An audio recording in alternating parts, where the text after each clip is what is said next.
이 나쁜 것들아. 사람을 왜 이렇게 해? 할머니도 조용히 해. 안 그러면 휠체어째로 굴러떨어뜨려 버린다. 재밌었어요? 당연하지. 형수님 머리 감는 모습이 예술이던데. 강원도 동해안 끝자락 작은 항구 마을에 자리 잡은 재래시장은 이른 아침부터 활기찬 소리로 가득했습니다.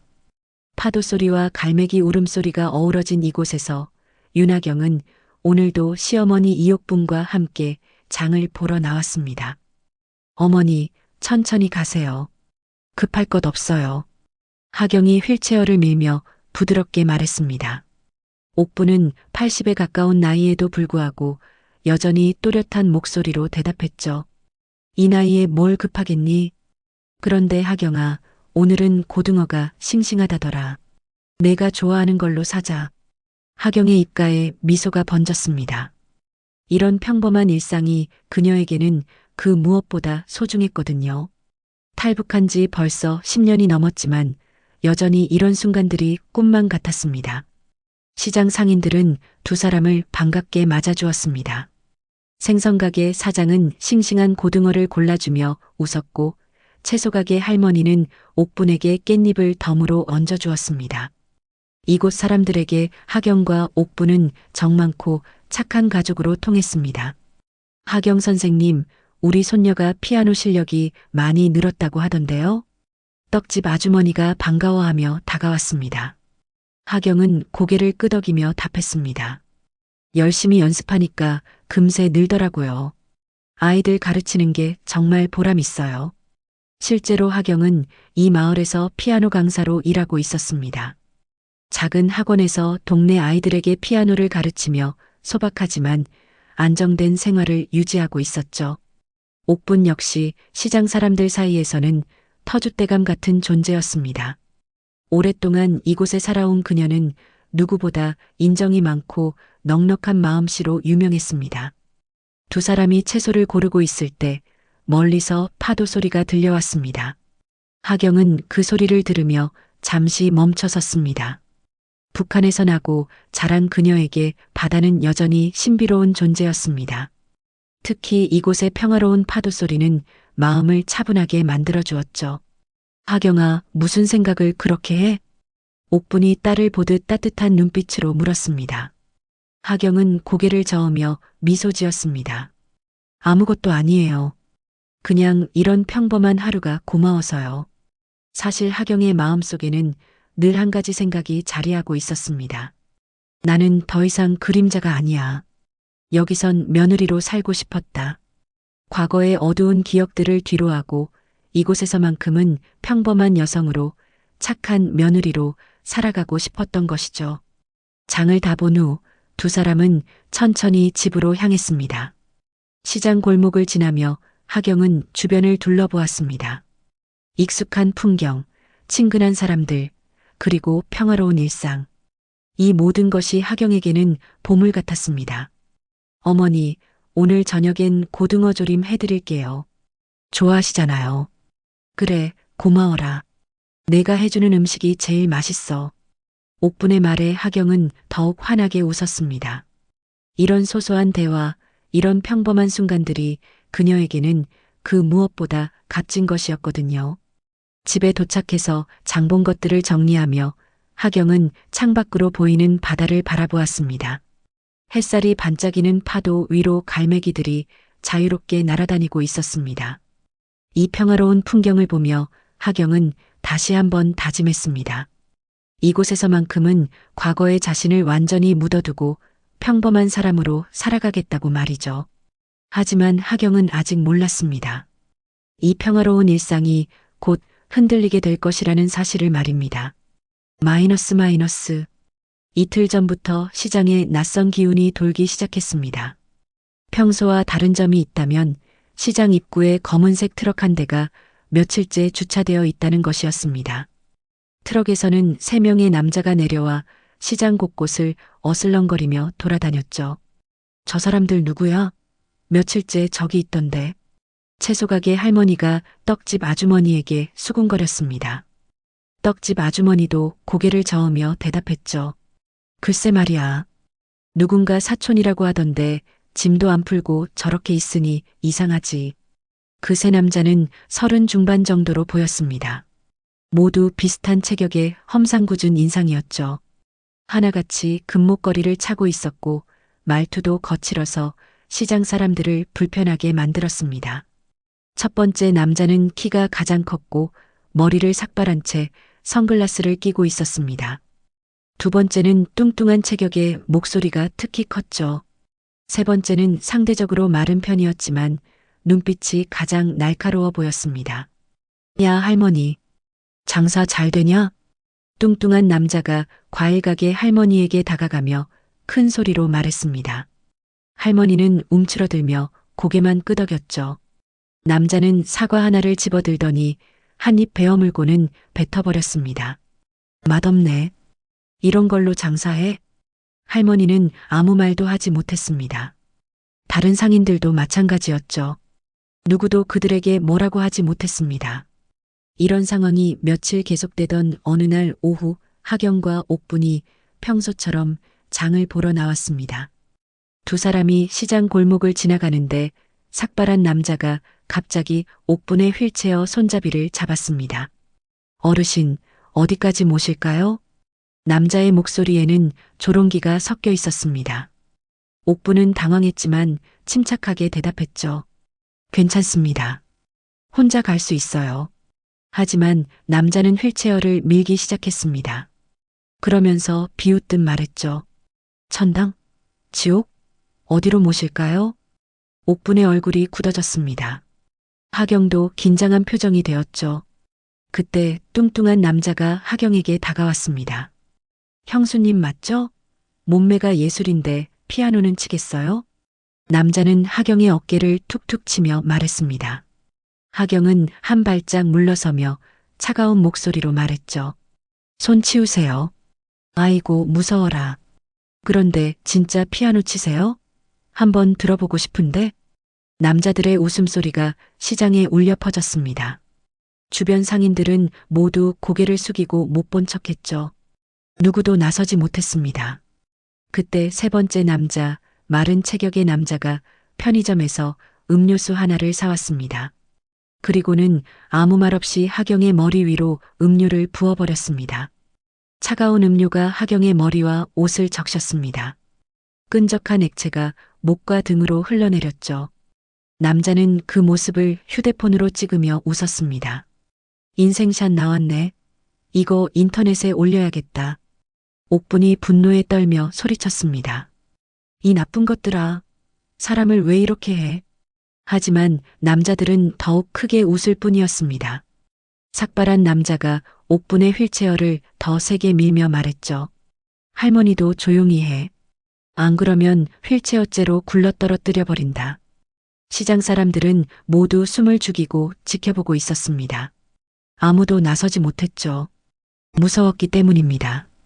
하경은 아무 말 없이 서 있었습니다. 음료가 떨어지는 머리카락 사이로 그녀의 눈동자가 보였는데 그 속에는 서서히 차가운 기운이 흐르기 시작했습니다. 마치 얼음처럼 차가운 무언가가 그녀의 내면 깊숙한 곳에서 깨어나고 있는 것 같았죠. 재미있었어요? 하경이 조용히 물었습니다.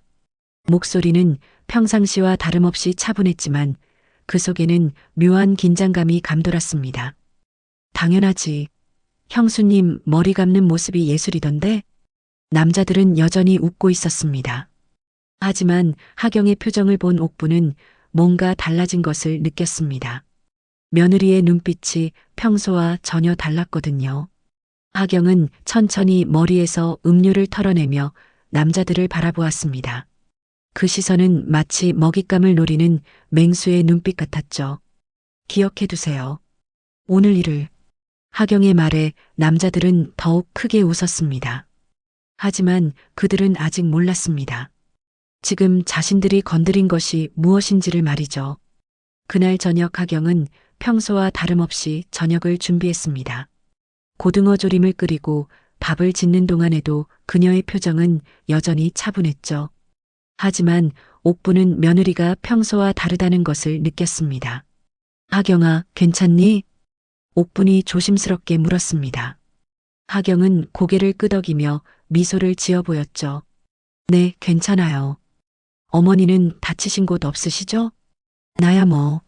그런데 너 오늘 눈빛이 달라 보여. 하경은 잠시 멈칫했지만 이내 고개를 저었습니다. 신경 쓰지 마세요. 그냥 화가 좀 났을 뿐이에요. 저녁을 먹는 동안 두 사람은 별다른 대화를 나누지 않았습니다. 옥부는 며느리가 무언가 깊이 생각하고 있다는 것을 알 수 있었죠. 하경의 젓가락질이 평소보다 느렸고 시선이 자주 멀어지곤 했습니다. 어머니, 일찍 주무세요. 피곤하셨을 거예요. 그래, 알았다. 너도 일찍 자거라. 옥분을 방으로 모시고 난 후 하경은 홀로 거실에 앉아 있었습니다. 창밖으로는 파도 소리가 들려왔지만 오늘은 그 소리마저 다르게 들렸습니다.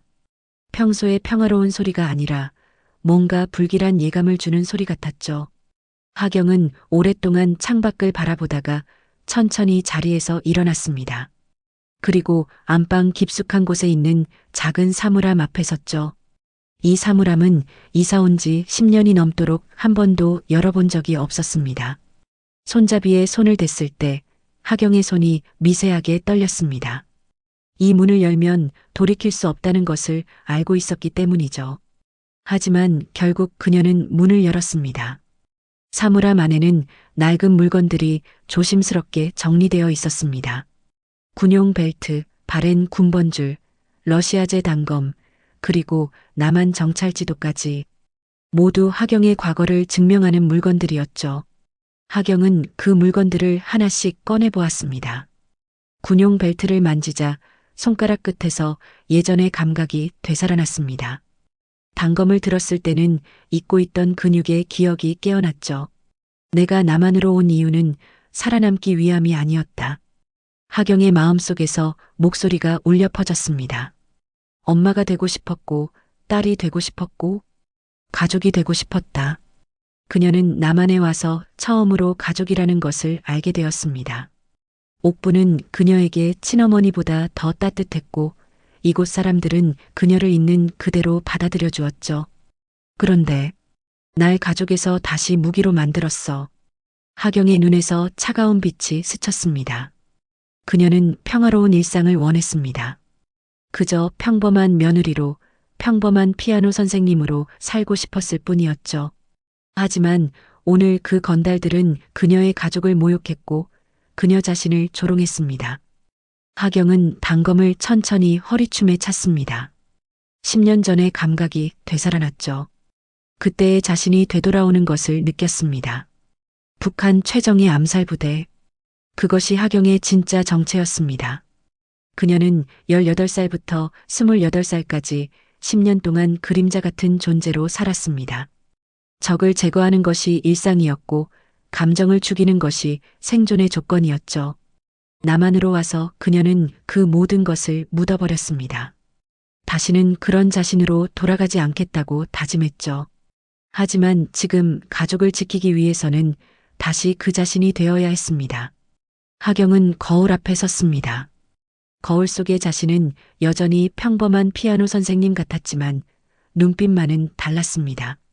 차갑고 날카로운 마치 칼날 같은 눈빛이었죠. 미안해요, 어머니. 며느리가 되고 싶었는데 오늘 밤만은 다시 군인이 되어야겠어요. 하경은 작은 목소리로 중얼거렸습니다. 그리고 시계를 보았죠. 밤 11시. 이제 준비할 시간이었습니다. 그녀는 검은색 옷으로 갈아입었습니다. 움직임에 방해가 되지 않는 옷이었죠. 그리고 머리를 단단히 묶었습니다. 마지막으로 단검을 허리에 차고 작은 공구들을 주머니에 넣었습니다. 모든 준비를 마친 하경은 옥분의 방 앞에 잠시 섰습니다. 안에서는 고른 숨소리가 들려왔죠. 다행히 깊이 잠든 것 같았습니다. 어머니, 내일 아침이 되면 모든 게 끝날 거예요. 그리고 다시 평범한 며느리가 될게요. 하경은 마음속으로 말하며 현관문을 열었습니다. 밖은 이미 깊은 밤이었고 차가운 바닷바람이 불어왔죠. 하지만 하경에게는 그 차가운 바람이 오히려 반가웠습니다. 예전의 감각이 되살아나고 있었거든요. 그녀는 그림자 속으로 사라졌습니다. 10년 전에 그 자신으로 돌아가면서 말이죠. 평범한 며느리 윤하경은 잠시 사라지고 북한 최정예 암살부대원이 깨어났습니다. 오늘 밤 시장에는 복수의 그림자가 드리워질 예정이었습니다. 마이너스 마이너스 마이너스 마이너스. 다음 날 아침 하경은 평소와 다름없이 아침을 준비했습니다. 옥부는 며느리의 얼굴을 유심히 살펴보았지만 어젯밤 일에 대한 흔적은 전혀 찾을 수 없었죠. 하경은 여전히 차분하고 온화한 모습이었습니다. 어머니, 오늘은 학원에 일찍 가야 해서 점심은 못 함께 드실 것 같아요. 그래, 알았다. 조심해서 다녀와라. 하경이 학원으로 향하는 길, 어제와 똑같은 장소에 검은 트럭이 서 있었습니다. 그 주변에서 어슬렁거리던 세 남자는 하경을 보자 서로 눈빛을 주고받았죠. 야, 저기 어제 그 여자 나온다. 삭발한 남자가 동료들에게 속삭였습니다. 뚱뚱한 남자는 비웃으며 대답했죠. 진짜 뻔뻔하네. 어제 그런 일 당하고도 떵떵거리며 다니네. 마른 남자가 휴대폰을 꺼내며 말했습니다. 오늘도 재미있게 놀아볼까? 어제 영상 반응이 꽤 좋던데. 세 남자는 하경을 따라가기 시작했습니다. 처음에는 멀찍이 떨어져 있었지만 점점 거리를 좁혀왔죠. 하경은 그들이 따라오고 있다는 것을 알고 있었지만 모른 척하며 계속 걸었습니다. 시장 골목을 지나갈 때 상인들이 하경을 보며 고개를 숙였습니다. 어제 일 때문에 미안한 마음이 있었지만 또 다른 한편으로는 무서워하는 마음도 있었죠. 하경 선생님, 과일 가게 할머니가 조심스럽게 부르자 하경은 미소를 지으며 고개를 끄덕였습니다. 안녕하세요, 할머니. 어제 미안했어. 우리가 나서지 못해서. 괜찮아요. 신경 쓰지 마세요. 하경의 담담한 반응에 할머니는 더욱 미안해했습니다. 그때 뒤에서 큰 목소리가 들려왔죠. 어제 머리 감으셨어요? 뚱뚱한 남자가 큰 소리로 물으며 다가왔습니다. 주변 사람들이 모두 돌아보았죠. 하경은 걸음을 멈추지 않고 계속 앞으로 걸었습니다. 야, 무시하냐? 삭발한 남자가 큰 걸음으로 하경을 따라잡으며 말했습니다. 혼자 사세요? 남편은 어디 갔어요? 마른 남자가 휴대폰을 들고 촬영하기 시작했습니다. 하경은 여전히 앞만 보고 걸었죠. 아, 과부구나. 그래서 시어머니랑 둘이 사나? 불쌍하네. 젊은 나이에 혼자 살기 힘들 텐데. 우리가 도와줄까? 외로우면 언제든 연락해요. 세 남자의 말은 점점 더 수위가 높아졌습니다. 지나가는 사람들은 모두 고개를 돌리며 못 본 척했죠. 아무도 나서지 못했습니다. 하경은 계속해서 똑바로 걸었습니다. 표정에는 변화가 없었지만 그녀의 두 손은 주먹을 쥐고 있었죠. 하지만 참았습니다. 아직은 때가 아니었거든요. 야, 대답 좀 해봐. 예의가 없네. 뚱뚱한 남자가 하경의 앞을 막아섰습니다. 하경은 그제야 걸음을 멈췄죠. 비켜주세요. 비켜달라고? 우리가 왜? 학원에 늦어요. 학원? 아, 피아노 가르치는 거? 손가락 참 예쁘네. 다른 것도 잘하겠어. 마른 남자가 하경의 손을 보며 음흉하게 웃었습니다. 하경의 눈빛이 순간 차가워졌지만 이내 평상시 모습으로 돌아왔죠. 지금 당장 비켜주세요. 하경의 목소리는 여전히 차분했지만 그 속에는 묘한 위압감이 담겨 있었습니다. 하지만 남자들은 그것을 알아차리지 못했죠. 아이고, 무서워라. 그런데 어제 음료 맛있었어요? 달았죠? 세 남자가 크게 웃었습니다. 그 웃음소리가 시장 전체에 울려 퍼졌죠. 멀리서 이 모습을 지켜보던 옥분이 있었습니다. 장을 보러 나온 그녀는 며느리가 또다시 괴롭힘을 당하는 모습을 보고 있었죠. 옥분의 눈에서 눈물이 흘러내렸습니다. 우리 하경이가 저런 일을 당하다니. 옥분은 휠체어를 타고 있어서 직접 나서지 못했습니다. 주변 사람들에게 도움을 청해보려 했지만 모두들 외면하고 있었죠.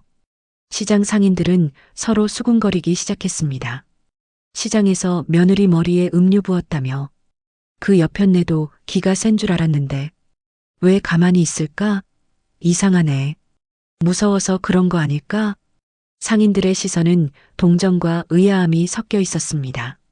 평소 하경이 강해 보였는데 왜 가만히 당하고만 있는지 이해할 수 없었거든요. 하경은 남자들을 피해 다른 길로 돌아가려 했습니다. 하지만 그들은 계속 따라왔죠. 어디 가세요? 우리랑 놀아요. 재미있게 놀아볼까요?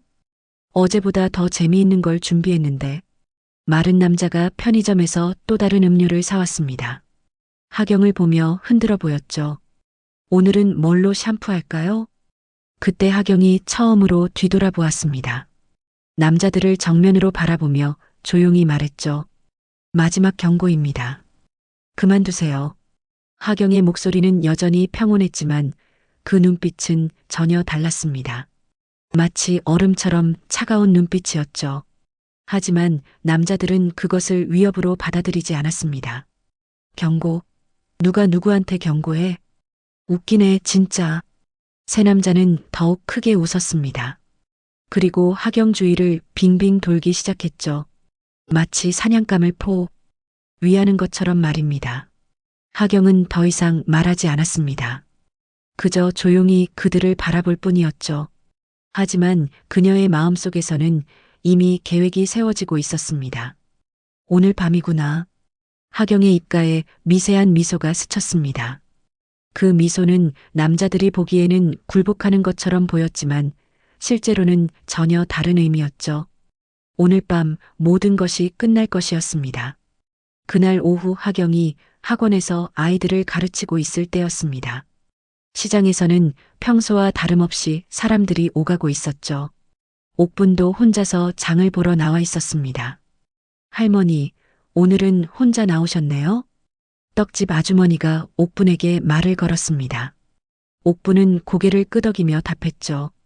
하경이가 학원에 있어서 혼자 나왔어요. 집에 반찬거리가 떨어져서요. 조심하세요. 요즘 시장에 이상한 사람들이 있다고 하던데. 옥분의 표정이 어두워졌습니다. 어제와 오늘 아침에 며느리가 당한 일들이 떠올랐거든요. 네, 알고 있어요. 정말 나쁜 사람들이에요. 그때 멀리서 웃음소리가 들려왔습니다. 그 익숙한 목소리에 옥분의 얼굴이 굳어졌죠. 3명의 건달이 술을 마시며 시장 골목으로 들어오고 있었습니다. 야, 할머니들 장사 잘 되냐? 뚱뚱한 남자가 큰 소리로 말하며 비틀거렸습니다. 낮부터 술을 마신 것 같았죠. 다른 2명도 마찬가지였습니다. 상인들은 모두 긴장한 표정이 되었습니다. 이미 며칠째 이들 때문에 시장 분위기가 좋지 않았는데 술까지 마시고 나타난 것이었거든요. 저기 어제 그 할머니 있네. 삭발한 남자가 옥분을 발견하고 동료들을 불렀습니다. 3명은 옥분 쪽으로 다가갔죠. 안녕하세요, 할머니. 며느리는 어디 갔어요? 마른 남자가 옥분의 휠체어 앞에 서며 말했습니다. 옥분은 차가운 눈빛으로 그들을 바라보았죠. 뭘 원하는 거요? 원하는 거라. 그냥 인사하는 거예요. 이웃 사이잖아요. 뚱뚱한 남자가 웃으며 말했습니다. 하지만 그 웃음에는 악의가 가득했죠. 어제 며느리분이 참 재미있더라고요. 오늘도 머리 감았나 궁금해서. 새 남자가 크게 웃었습니다. 옥분의 얼굴이 붉어졌죠. 이 나쁜 것들아. 우리 하경이한테 왜 그랬어?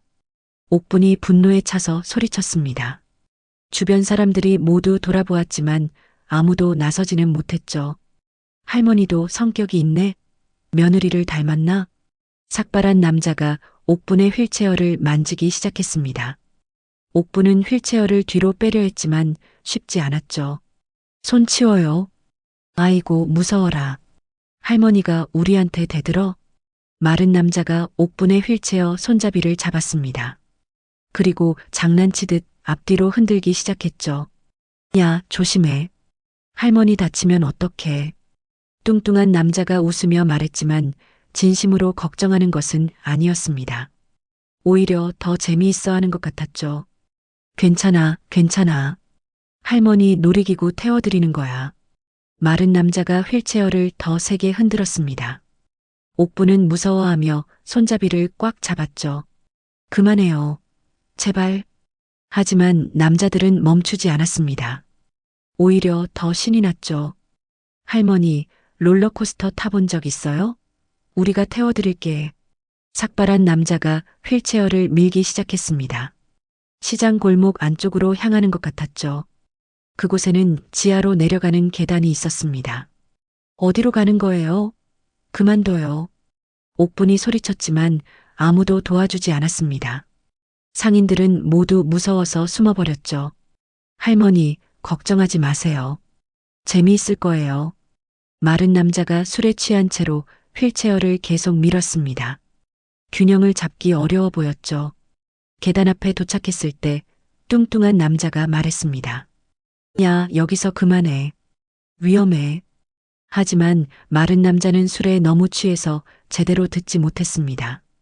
휠체어를 멈추려다가 오히려 손을 놓쳐버렸죠. 그 순간 옥분의 휠체어가 계단으로 굴러떨어지기 시작했습니다. 할머니, 주변에서 비명소리가 터졌습니다. 휠체어는 계단을 굴러내려가며 벽에 부딪혔고 옥분은 휠체어에서 떨어져 바닥에 굴러떨어졌죠. 아, 이런. 삭발한 남자가 당황해서 중얼거렸습니다. 이럴 의도는 아니었거든요. 옥분은 바닥에 쓰러진 채 움직이지 않았습니다. 머리에서 피가 흘러나오고 있었죠. 할머니, 할머니. 과일 가게 할머니가 뛰어와서 옥분을 확인했습니다. 의식을 잃은 상태였죠. 빨리 구급차 불러요. 119에 신고해. 시장이 순식간에 아수라장이 되었습니다. 사람들이 모여들었고 누군가는 구급차를 불렀죠. 세건달은 당황한 표정으로 서 있었습니다. 이런 일이 벌어질 줄은 몰랐거든요. 야, 우리 빨리 가자. 응급실비는 우리가 내겠다고 해. 아니야, 그냥 가자. 말려들면 안 돼. 세 남자는 서둘러 현장을 떠났습니다. 하지만 이미 많은 사람들이 그들의 얼굴을 기억하고 있었죠. 곧 구급차가 도착했고 옥부는 응급실로 실려갔습니다. 병원에서는 하경에게 연락이 갔죠. 네, 어머니가 어떻게 됐다고요? 하경이 학원에서 전화를 받았을 때 그녀의 목소리는 떨리고 있었습니다. 지금 응급실에 계십니다. 빨리 오세요. 전화를 끄는 하경의 얼굴은 창백해졌습니다. 아이들에게 수업이 끝났다고 말하고 급하게 병원으로 향했죠. 병원 응급실에 도착한 하경은 의사로부터 상황을 들었습니다. 다행히 생명에는 지장이 없습니다. 하지만 머리를 다쳤기 때문에 며칠 입원하셔야 할 것 같습니다. 하경은 고개를 끄덕였지만 그녀의 눈빛은 평소와 달랐습니다. 차갑고 위험한 빛이 흐르고 있었죠. 옥분이 의식을 되찾았을 때 하경이 침대 옆에 서 있었습니다. 하경아, 어머니 괜찮으세요? 아픈 곳은 없으세요? 하경의 목소리는 여전히 부드러웠지만 옥분은 며느리의 표정에서 뭔가 다른 것을 느꼈습니다. 하경아, 너 지금 많이 화났지? 옥분이 조심스럽게 물었습니다. 하경은 잠시 말을 잇지 못했죠. 네, 화났습니다. 하경의 대답은 담담했지만 그 속에는 엄청난 분노가 숨겨져 있었습니다. 난 북한에서 슬픔을 눈물로 표현한 적 없습니다. 여긴 남한이지만 오늘부터 난 다시 그곳 사람입니다. 하경의 말에 옥부는 무언가를 직감했습니다. 며느리가 더 이상 참지 않을 것이라는 것을 말이죠. 그날 밤 하경은 울지 않았습니다. 대신 그녀의 눈에는 차가운 결심이 서려 있었죠. 그날 밤 11시 하경은 옥분을 병실에 두고 집으로 돌아왔습니다. 간병인을 불러놓았기 때문에 옥분은 안전했죠. 집에 도착한 하경은 곧바로 준비에 들어갔습니다. 먼저 그녀는 동네 통신 박스를 찾아갔습니다. 10년 전 배운 기술이 아직도 몸에 남아 있었죠. 작은 도구들을 이용해 통신망에 접속했습니다. 아직도 기억이 나네. 하경이 작은 목소리로 중얼거렸습니다. 손가락이 능숙하게 움직이며 시스템에 침투했죠. 곧 그녀는 새 건달의 휴대폰 신호를 추적할 수 있었습니다. 화면에 3개의 점이 나타났습니다. 모두 시장 뒤편 창고 단지에 모여 있었죠. 하경의 입가에 차가운 미소가 스쳤습니다. 거기 있구나. 시계를 보니 11시 30분이었습니다. 하경은 집으로 돌아가 마지막 준비를 했죠. 검은 옷을 입고 단검을 허리에 찼습니다. 그리고 작은 공구들을 주머니에 넣었죠. 모든 준비를 마친 하경은 거울을 보았습니다. 거울 속의 자신은 더 이상 평범한 피아노 선생님이 아니었습니다. 북한 최정예 암살부대원의 모습이었죠. 어머니, 조금만 기다리세요. 모든 걸 끝내고 올게요. 하경은 작은 목소리로 말하며 집을 나섰습니다. 시장 뒤편 창고 단지는 밤이 되면 인적이 드물었습니다. 컨테이너들이 미로처럼 늘어서 있어서 숨기에도 좋았죠. 하경은 그림자를 이용해 조용히 이동했습니다. 발소리 하나 내지 않으며 마치 바람처럼 움직였죠. 세건달은 컨테이너 사이의 빈 공간에서 술을 마시고 있었습니다. 오늘 일 때문에 기분이 좋지 않은 것 같았죠. 야, 오늘 일 때문에 우리 곤란해질 수도 있어. 뚱뚱한 남자가 걱정스럽게 말했습니다. 손에는 소주병이 들려 있었죠. 괜찮어. 사고였다고 하면 돼. 우리가 일부러 그런 건 아니잖아. 삭발한 남자가 답했지만 목소리에는 불안감이 섞여 있었죠. 그래도 조심해야 할 것 같은데. 할머니가 많이 다쳤잖아. 만약 죽기라도 하면. 마른 남자도 술을 마시며 중얼거렸습니다. 목소리가 떨리고 있었죠. 하경은 멀리서 그들의 대화를 들으며 위치를 파악했습니다. 세 명이 모두 한 곳에 모여 있어서 작업하기에 좋았죠. 그녀는 천천히 주변을 돌며 지형을 파악했습니다. 먼저 하경은 창고 단지의 전력 공급 장치를 찾아갔습니다. 북한에서 배운 지식을 이용해 특정 구역만 정전시킬 수 있었죠. 그녀의 손놀림은 정확하고 빨랐습니다. 시계가 자정을 가리키는 순간 창고 단지의 불빛이 모두 꺼졌습니다. 갑작스런 어둠이 그들을 덮쳤죠. 정전이야? 왜 갑자기 불이 나가지? 이상하네. 혹시 우리 때문에 전기세 안 낸 건 아니겠지? 세 남자가 당황하며 휴대폰 손전등을 켰습니다. 하지만 그것만으로는 주변을 제대로 볼 수 없었죠. 컨테이너들이 만드는 그림자가 더욱 음침하게 느껴졌습니다. 하경은 어둠 속에서 움직이기 시작했습니다. 10년 전의 훈련이 되살아났죠. 소리 없이 이동하는 법, 상대를 무력화하는 법, 모든 것이 몸에 배어 있었습니다. 그녀는 마치 유령처럼 그들 주변을 맴돌기 시작했습니다. 첫 번째 타겟은 뚱뚱한 남자였습니다. 하경은 미리 전기선을 이용해 함정을 만들어 놓았죠. 남자가 불안해하며 돌아다니다가 그 선에 발이 걸려 넘어졌습니다. 남자가 바닥에 떨어지며 입이 크게 찢어졌습니다. 하경이 의도적으로 그곳에 날카로운 콘크리트 조각을 놓아둔 것이었죠. 피가 흘러나오기 시작했습니다. 야, 왜 그래? 무슨 일이야? 뭔가 걸려서 넘어졌어. 입에서 피가 나. 나머지 두 명이 뛰어왔지만 어둠 속에서는 제대로 된 도움을 줄 수 없었습니다. 손전등으로 비춰봐도 상황 파악이 어려웠죠. 이상해. 여기 전기선이 왜 이렇게 널려 있지? 삭발한 남자가 의심스러워하며 중얼거렸습니다. 바로 그때 두 번째 공격이 시작되었습니다. 하경은 조용히 삭발한 남자의 뒤로 다가갔죠. 그리고 구두일로 정확한 급소를 가격했습니다. 북한에서 배운 기술이었죠. 으악! 남자가 비명을 지르며 바닥에 쓰러졌습니다. 숨을 제대로 쉴 수 없었죠. 급소를 정확히 가격당해서 몸이 마비된 것 같았습니다. 뭐야? 뭐가 일어나는 거야? 마지막 남은 마른 남자는 완전히 공포에 질려 있었습니다. 동료 두 명이 연달아 쓰러지는 모습을 보고 완전히 패닉 상태가 되었죠. 누구야? 누가 거기 있어? 나와. 남자가 휴대폰 손전등을 이리저리 비추며 소리쳤습니다. 목소리가 떨리고 있었죠. 하지만 하경의 모습은 어디에도 보이지 않았습니다. 귀신이야? 이게 뭔 일이야? 마른 남자의 이마에 식은땀이 흘러내렸습니다. 그때 어둠 속에서 작은 돌멩이가 날아와 컨테이너 벽에 부딪혔습니다. 딱 소리가 울려 퍼졌죠. 도망가자. 마른 남자가 달리기 시작했습니다. 하지만 하경은 이미 그의 도주 경로를 예상하고 있었죠. 컨테이너 사이로 도망가다가 남자는 막다른 길에 갇히고 말았습니다. 제발, 제발. 남자가 떨리는 목소리로 중얼거렸습니다. 등 뒤로는 높은 컨테이너 벽이 있었고 앞쪽으로는 어둠뿐이었죠. 그때 어둠 속에서 하경의 목소리가 들려왔습니다. 머리에 음료 붓던 손, 지금은 어디에 있죠? 차갑고 낮은 목소리였습니다.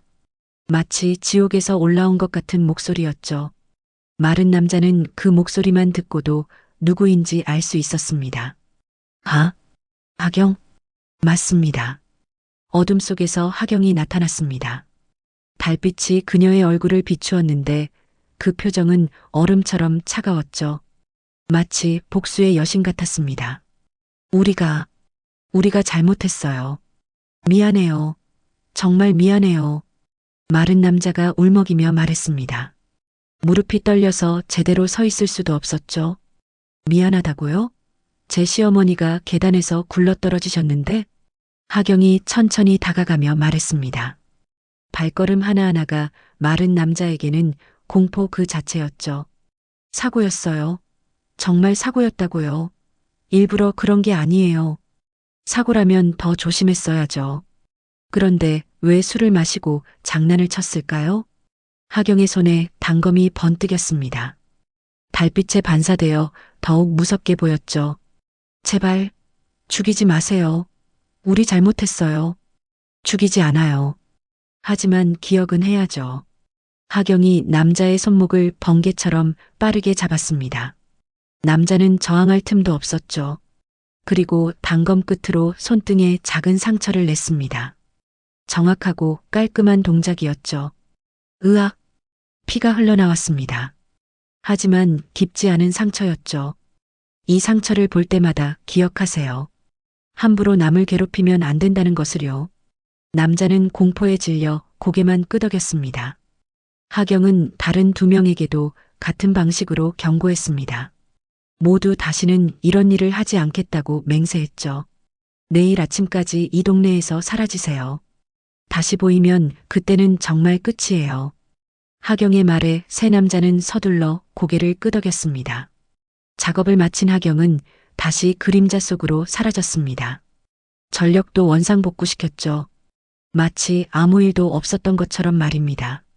집으로 돌아온 하경은 거울을 보았습니다. 다시 평범한 며느리의 모습이었죠. 하지만 이제 그녀는 확신했습니다. 자신의 가족을 지킬 수 있다는 것을 말입니다. 새벽 6시 시장 청소부 김 씨가 일찍 출근하다가 이상한 광경을 목격했습니다. 창고 단지 입구에 3명의 남자가 쓰러져 있었거든요. 모두 의식을 잃은 채 바닥에 엎드려 있었죠. 이게 뭔 일이야? 김 씨가 당황하며 119에 신고했습니다. 곧 구급차와 경찰차가 현장에 도착했죠. 세 건달은 모두 살아 있었지만 크게 다쳐 있었습니다. 의식은 있습니다. 다만 충격을 많이 받은 것 같네요. 응급구조사가 말했습니다. 세 남자는 모두 멍하니 앞만 바라보고 있었죠. 마치 무서운 악몽을 꾼 것처럼 말입니다. 경찰이 조사를 시작했을 때 삭발한 남자가 떨리는 목소리로 말했습니다. 귀신이 나타났어요. 귀신이요? 무슨 말씀이세요? 어둠 속에서 나타났어요. 여자 귀신이. 뚱뚱한 남자도 고개를 끄덕였습니다. 맞아요. 우리를 공격했어요. 정말 무서웠어요. 하지만 마른 남자는 진실을 알고 있었습니다. 그는 조용히 말했죠. 하경이었어요. 하경이 누구죠? 시장에 있는 피아노 선생님이요. 경찰은 의아해했습니다. 피아노 선생님이 이런 일을 벌였다는 게 믿어지지 않았거든요. 한편 이 소식은 삽시간에 시장 전체로 퍼져나갔습니다. 상인들의 휴대폰에는 어젯밤 영상이 돌기 시작했죠. 누군가가 창고 단지에서 촬영한 것 같았습니다. 이거 봐. 어젯밤에 무슨 일이 있었나 봐. 떡집 아주머니가 다른 상인들에게 휴대폰을 보여주었습니다. 화면에는 세 건달이 바닥에 쓰러져 있는 모습이 나왔죠. 어머, 저 사람들 어제 우리 시장에서 난리 친 사람들 아니야? 맞아. 하경이 시어머니 다치게 한 놈들이지. 그런데 누가 이렇게 했을까? 상인들은 서로 추측했지만 아무도 정확한 답을 알지 못했습니다. 그때 과일 가게 할머니가 작은 목소리로 말했습니다. 혹시 하경이가? 모든 시선이 할머니에게 집중되었습니다. 하경이가? 설마. 아니야, 그럴 리 없어. 그렇게 착한 사람이 어떻게. 하지만 할머니는 고개를 끄덕였습니다. 나는 그럴 것 같아. 어제 시어머니가 다쳤을 때 하경이 눈빛을 봤거든. 평소와 달랐어. 그 말에 다른 상인들도 하나둘 기억해내기 시작했습니다. 하경이 음료를 뒤집어 썼을 때의 차가운 눈빛, 그리고 어제 아침 건달들에게 했던 마지막 경고를 말이여. 그러고 보니 하경이가 마지막 경고라고 했었지. 그때 눈빛이 정말 무서웠어. 우리가 몰랐던 하경이의 다른 면이 있었나 봐. 오전 8시 하경이 평소처럼 시장을 지나갔습니다. 상인들은 모두 그녀를 바라보았죠. 하지만 하경의 모습은 여전히 평범한 피아노 선생님 그대로였습니다. 하경아. 과일 가게 할머니가 부르자 하경이 미소를 지으며 다가왔습니다. 안녕하세요, 할머니. 어젯밤에 어디 있었니? 할머니가 조심스럽게 물었습니다. 하경은 고개를 갸우뚱했죠. 집에 있었어요. 왜요? 아니야, 그냥. 혹시 이상한 소리 같은 거 안 들었니? 아니요. 일찍 잤거든요. 무슨 일 있었어요? 하경의 표정은 정말 아무것도 모르는 것 같았습니다. 할머니는 더 이상 묻지 못했죠. 하지만 다른 상인들은 달랐습니다. 그들은 하경을 보는 눈빛이 완전히 바뀌어 있었거든요. 두려움과 존경이 섞인 눈빛이었죠. 하경 선생님, 오늘도 학원 가세요? 생선가게 사장이 공손하게 물었습니다.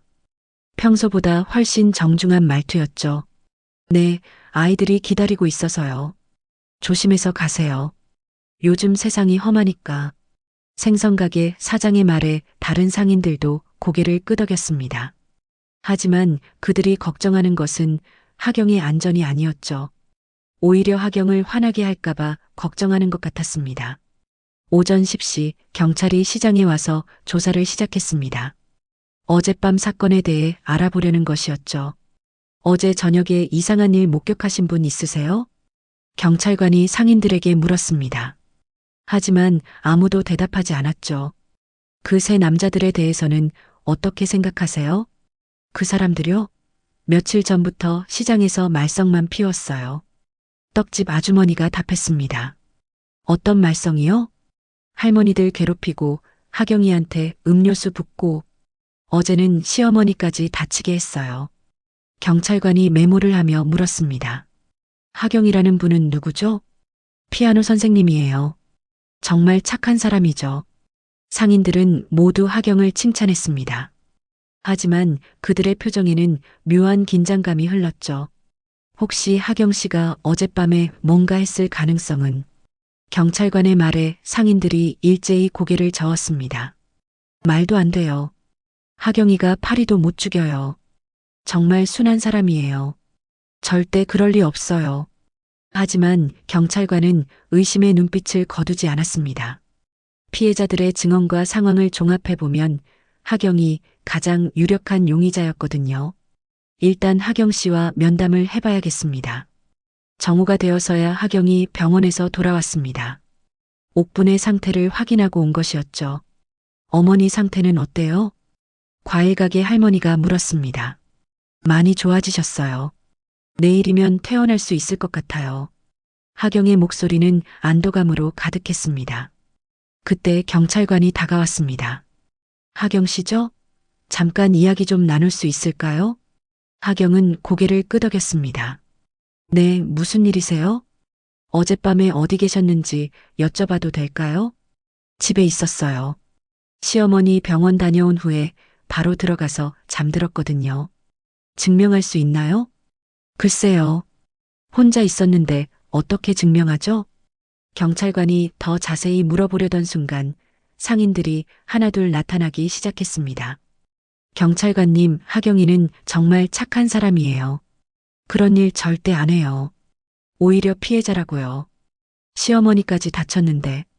상인들의 증언에 경찰관은 당황했습니다. 모든 사람이 하경을 옹호하고 있었거든요. 그런데 정당방위 가능성도 있지 않을까요?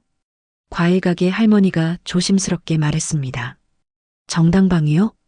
네. 그 사람들이 먼저 괴롭혔으니까요. 하경이가 자신을 지킨 거라면 당연한 거 아닌가요? 다른 상인들도 고개를 끄덕였습니다. 맞아요. 정당방위예요.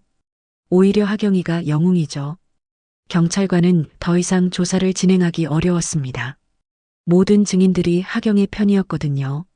결국 경찰은 정당방위 가능성을 염두에 두고 조사하겠다며 돌아갔습니다. 그날 오후 병원에서 옥분이 깨어났을 때 하경이 곁에 있었습니다. 하경아, 네가 이런 애였으면 난 진작 믿었을 거다. 옥분이 며느리의 손을 잡으며 말했습니다. 무슨 말씀이세요? 네가 우리 가족을 지켜줄 수 있는 사람이라는 걸 말이야. 하경의 눈에 눈물이 맺혔습니다. 이제 다시 사람으로 살게 해주세요. 그래, 그렇게 하자. 하지만 필요하면 언제든 그 힘을 쓰렴. 가족을 지키는 일이라면 말이야. 옥분의 말에 하경은 고개를 끄덕였습니다.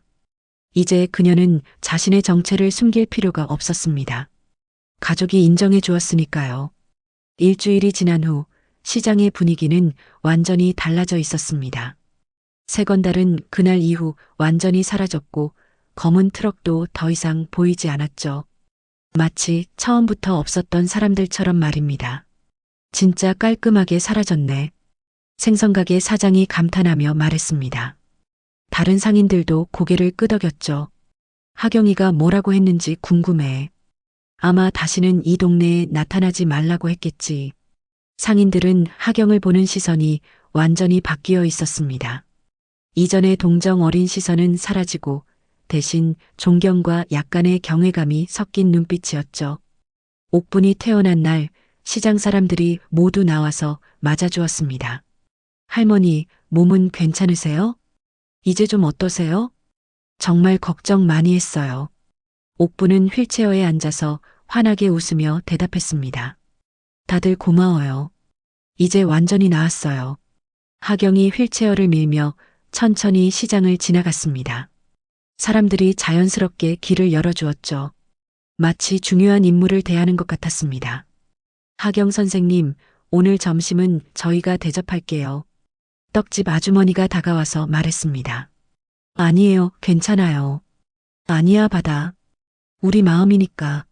옥분이 며느리를 대신해서 답했습니다. 하경은 고개를 끄덕일 수밖에 없었죠. 그날부터 시장 사람들의 행동이 달라졌습니다. 하경이 지나가면 모두 정중하게 인사했고 과일이나 채소를 살 때마다 덤을 주려고 했죠. 하경 선생님, 이거 가져가세요. 아니에요. 돈 내고 살게요. 에이, 그러지 마세요. 우리 고마운 마음이에요. 하경은 당황스러웠지만 사람들의 마음을 거절하기도 어려웠습니다. 그들이 진심으로 고마워하고 있다는 것을 알 수 있었거든요. 며칠 후 시장에 새로운 소문이 돌기 시작했습니다. 하경이가 무술을 배웠나 봐. 아니야, 군대 다녀온 것 같던데. 군대? 여자가 어떻게? 요즘 여자도 군대 가잖아. 소문은 점점 과장되어 갔습니다. 어떤 사람은 하경이 특수부대 출신이라고 했고 어떤 사람은 무술 고단자라고 했죠. 하지만 하경은 그런 소문들에 대해 아무 말도 하지 않았습니다. 평소처럼 조용히 생활할 뿐이었죠. 하경아, 사람들이 너에 대해 이런저런 말을 하는데 괜찮니? 옥분이 걱정스럽게 물었습니다. 괜찮아요. 오히려 좋은 것 같아요. 이제 아무도 우리를 괴롭히지 않을 거예요. 하경의 대답에 옥분은 안심했습니다. 어느 날 오후 옥분이 시장 한복판에서 큰 소리로 말했습니다. 우리 며느리, 그냥 며느리 아니야. 군인보다 무서운 여자야. 주변 사람들이 모두 웃었습니다. 하지만 그 웃음 속에는 진짜 믿음이 담겨 있었죠. 할머니 맞아요. 하경 선생님 정말 대단해요. 우리 동네 영웅이에요. 이제 안심이에요. 하경이가 있으니까. 하경은 그런 말들을 들으며 복잡한 기분이었습니다. 사람들이 자신을 영웅으로 생각한다는 것이 부담스럽기도 했거든요. 하지만 동시에 안도감도 느꼈습니다. 더 이상 과거를 숨길 필요가 없었고 가족을 지킬 수 있는 능력이 있다는 것을 인정받았으니까요. 한 달 후 시장에 새로운 상인이 들어왔습니다.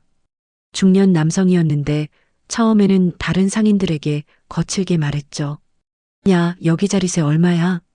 좀 더 정중하게 말씀해 주세요. 과일 가게 할머니가 조심스럽게 말했습니다. 뭐, 정중하게? 내가 왜? 남자가 큰 소리를 냈을 때 주변이 조용해졌습니다.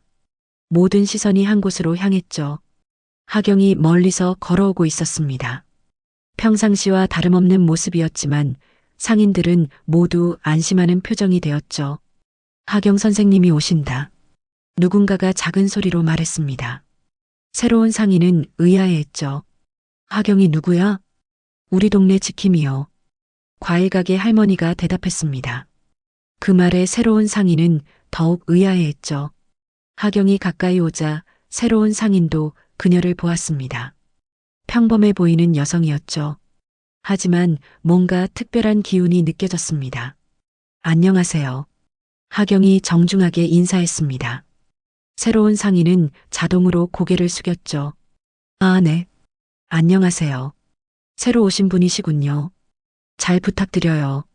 하경의 말은 친근했지만 그 눈빛에는 묘한 위압감이 있었습니다. 새로운 상인은 본능적으로 느꼈죠. 이 여자는 함부로 대하면 안 된다는 것을 말입니다. 그날 이후 새로운 상인은 누구보다 예의 바르게 행동했습니다. 다른 상인들에게도 정중했고 시장 질서를 잘 지켰죠. 역시 하경이 효과네. 상인들은 서로 웃으며 말했습니다. 어느 저녁 하경과 옥분이 집에서 저녁을 먹고 있을 때였습니다. 하경아, 후회하지 않니? 옥분이 갑자기 물었습니다. 뭐려? 내가 숨기고 살던 걸 드러낸 것 말이야. 하경은 잠시 생각했습니다.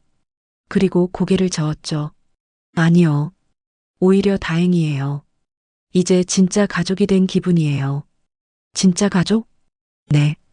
어머니도 제 진짜 모습을 아시고 동네 사람들도 절 믿어주시고 이제야 진짜로 이곳에 속한 기분이에요. 옥분의 눈에 눈물이 맺혔습니다. 그래, 넌 우리 가족이야. 앞으로도 계속. 그날 밤 하경은 창밖을 바라보며 생각했습니다. 파도 소리가 여전히 평화롭게 들려왔죠. 나는 더 이상 그림자가 아니야. 이제 진짜로 이곳 사람이 되었어. 하경의 얼굴에 미소가 번졌습니다. 더 이상 과거를 숨길 필요도 미래를 걱정할 필요도 없었습니다. 그녀는 이곳에서 평범한 며느리로 때로는 강한 지킴이로 살아갈 수 있었으니까요. 다음 날 아침 시장은 여전히 활기찼습니다. 하경이 옥분과 함께 장을 보러 나왔을 때 모든 사람이 반갑게 맞아주었죠. 하경 선생님, 오늘도 좋은 하루 되세요. 어머니도 건강하세요. 언제나 고마워요. 하경은 그런 인사들을 받으며 생각했습니다. 자신이 과거를 묻지 않고 새로운 삶을 시작했듯이 이곳 사람들도 그녀의 과거를 묻지 않았습니다. 다만 현재의 그녀를 받아들여 줄 뿐이었죠. 그녀는 과거를 묻지 않았습니다. 다만 가족을 지키기 위해 다시 무기를 들었을 뿐이었습니다. 그리고 이제 그 무기는 사랑하는 사람들을 보호하는 방패가 되었죠. 하경은 여전히 조용했습니다. 하지만 그 조용함 속에는 평화가 있었고 확신이 있었습니다. 자신이 지켜야 할 것들을 지킬 수 있다는 확신 말이죠. 동해안 끝자락 작은 시장에서 평범한 며느리의 새로운 삶이 계속되고 있었습니다. 구독과 좋아요로 하경 씨와 시어머니의 행복을 응원해 주세요. 구독과 좋아요는 무료입니다.